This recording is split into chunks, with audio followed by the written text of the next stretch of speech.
Hi, this is Mrs. Brode, and today we're going to work on translating inequalities. So, an inequality is a statement that two quantities are not equal to each other.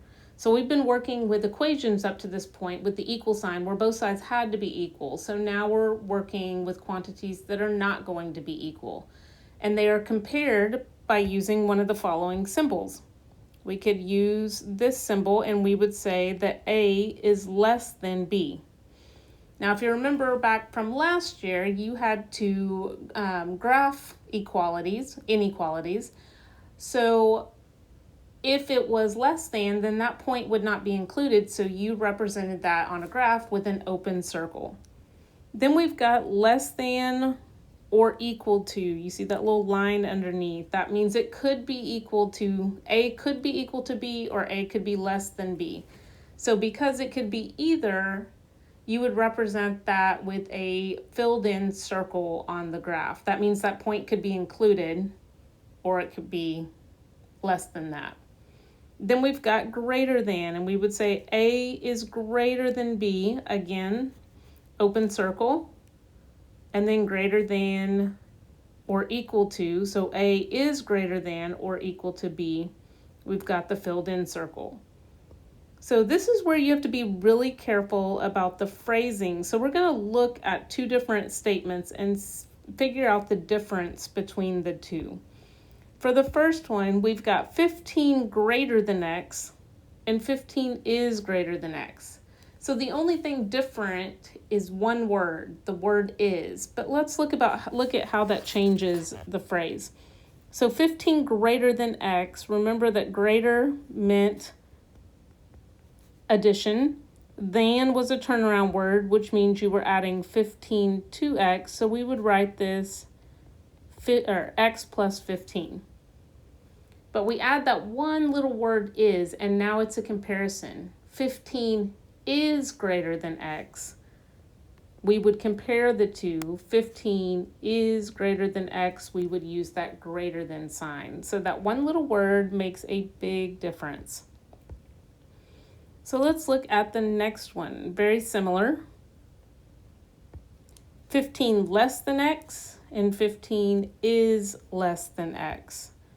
So for 15 less than X, remember less is minus, than is a turnaround word. That means you are taking 15 away from X.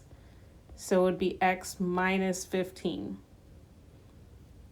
Again, when you put that word is, you are now comparing. So 15 is less than X. We would use that less than sign to show that comparison between those two. But they're not always going to use the words greater than, less than, greater than, or equal to. Sometimes you have a few different phrases that they're going to use. And so we're going to look at a few different phrases, make sure we understand what they mean, because we might see them in some of our translations here in a few minutes. So the first one is at least. And I like to use the example of a grade. You have to make at least a 90 on this test to make an A for the 6 weeks. Well, what does that mean? You have to make at least a 90. Can you make a 90 exactly? Yes. Can you make more than that? Yes. So what at least means is greater than or equal to. You must make at least a 90, but you could make more. Okay? On the flip side, we've got at most.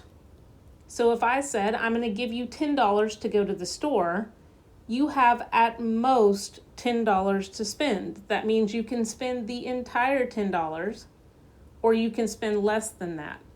But you can't spend more because you don't have it. So at most means less than or equal to. Then we've got not less than. Well, if it's not less than, we know it must be more than.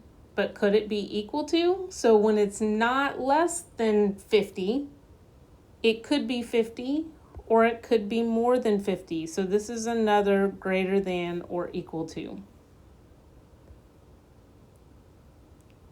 Same thing over here with no more than.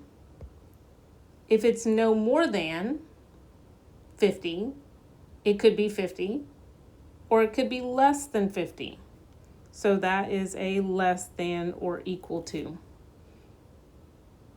So you might want to highlight or box this in. This is a good one to look back at for phrases when we move on to translating.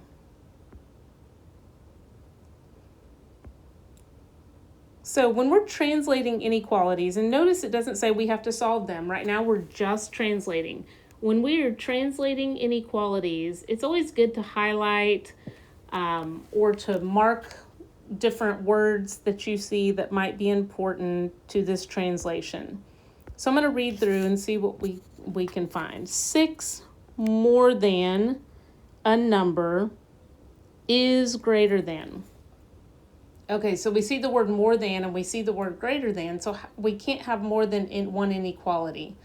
But remember, we talked about in the phrasing where you see the is, that is the comparison. So everything on the left is greater than everything on the right. So now let's go back to this more than. It doesn't say 6 is more than, it just says 6 more than a number. Okay, so more means plus, than is a turnaround word, a number is a variable. So use X or use N. A lot of people like to use N because they say the word number. So right here is the dividing line. Everything to the left is greater than everything to the right. Okay, so I'm going to write my translation for 6 more than a number. Remember, that's going to be added or turned around. So n plus 6 is greater than 4. So n plus 6 is greater than 4. Not asking you to solve it. That's how you would write it.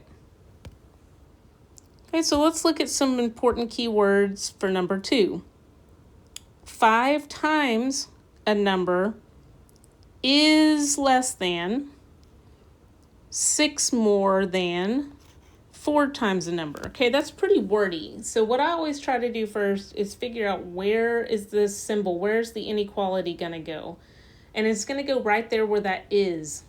So is less than. So now I want to translate this half of the phrase. 5 times a number. Let's use n for number. So 5 times a number, that's 5 multiplied by a number, would just be 5n.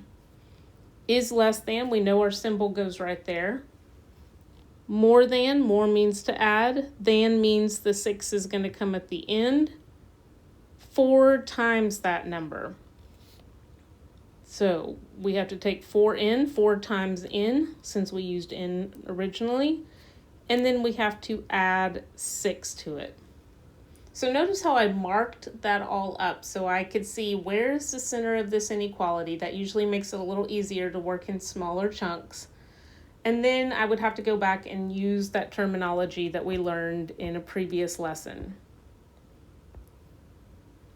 Okay, so let's look at number 3. 4 less than 3 times a number, there's that is no less than 5 added to 2 times the same number. Okay, so they've got a lot going on, but we see that is. So let's think about what symbol, what inequality we're going to use. It is no less than. So it can't be smaller. It has to be greater than or equal to. So now let's go ahead and translate this left side. 4 less than, there's that turnaround word. Less is minus. 3 times a number. So the 4 is going to come back at the end of that. Notice on the left side of the inequality still. So we would say 3 times a number is 3n. 4 less than that is minus 4. Then we put in our inequality. That is all greater than or equal to 5 added 2. So if it's added to something, again, that's going to be put at the end because you have something and you're adding to that. So 2 times a number. So we've got 2n and we're going to add 5 to that. So that is your translation. That is your inequality.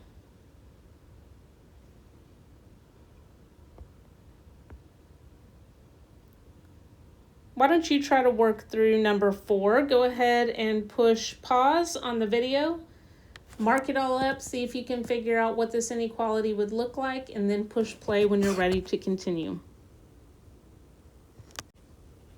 Okay, so 7 is greater than or equal to 7 subtracted from twice a number. So you can see the is greater than or equal to, that's where our symbol goes. So all we have on the left side of that inequality is the number 7. And then we've got subtracted from, so that's that turnaround word that sends the -7 to the end. Twice a number, twice means 2 times that number. And again, we don't have to solve, so that's it. So moving on to number 5, 4 less than a number divided by 2 is no more than -6. Again, if it's no more than something, it must be less than, but it could be equal to. So we've got 4, less means subtract, than is a turnaround. We've got a number, we'll use n divided by 2. So let's start with that n divided by 2. N divided by 2, we're going to subtract 4 from that, is no more than -6. That's all we have on the right-hand side of that inequality.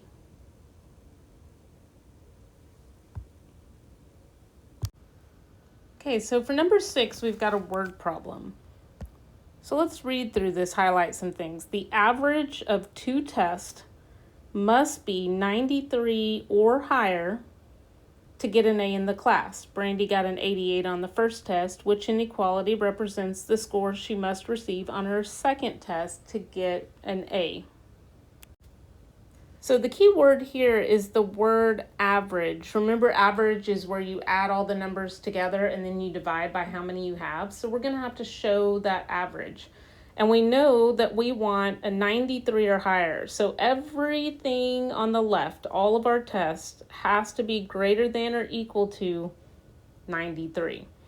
So I'm going to go ahead and show that. Everything on the left has to be greater than or equal to 93, because she could make a 93 and be fine, or she could make a anything higher than that and be fine.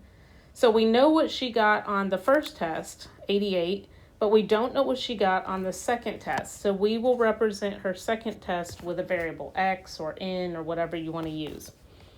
So we would add 88 plus x, her second test. But remember the word average. Since there's 2 tests, we have to show that it's being divided by 2. So we're going to show that 88 plus her second test divided by 2 has to be greater than or equal to 93. So a little bit trickier in the wording because we have that word average. That dividing by 2 is showing that we're taking the average of those 2. All right, so our last one is a situation represented by an equation, actually. It's represented by y equals 12x plus 3. So this is multiple choice, so we would want to read through all of these answers and think about each situation and eliminate as we go. But remember, always read through all 4 answer choices. So the situation A says the number of eggs Y in X dozen eggs for sale with an extra 3 dozen included. So the problem with this one is we have X dozen. We know that there's 12 in a dozen, so that part's right. If you have 1 dozen, you have 12 eggs. 2 dozen, you have 24 eggs, and so on. But at the end, it says with an extra 3 dozen. This equation doesn't show 3 dozen. It only shows an extra 3. So that one wouldn't make sense because of that wording. So B says the cost Y of buying X concert tickets that sell for $9 each. So this one's a little confusing to me because there's no 9 in the problem. Okay, so I'm going to eliminate that one. C says the cost Y after buying a pair of socks for $3 and X t-shirts that sell for $12. Okay, well, the 12X, that could be your number of t-shirts for $12 a piece, plus 3, they only bought one pair of socks, so that was just an extra $3. That's a possibility. But remember, we always want to check all of our answers. So let's look at D. The number of inches Y in X foot tall tree after placing it on a 3-foot plant stand. So if you remember, there's 12 inches in a foot. So this is very similar to choice A. You want to know in inches. So X foot tall tree. This part would be right, 12X, because 1 foot is 12 inches, 2 feet is 24 inches. But then we have this wording at the end, a 3-foot plant stand. Plus 3 is just adding 3. It's not adding 3 feet, which would be 36 inches. So for the same reason as A, that one would be out. And C would be our best representation of that situation.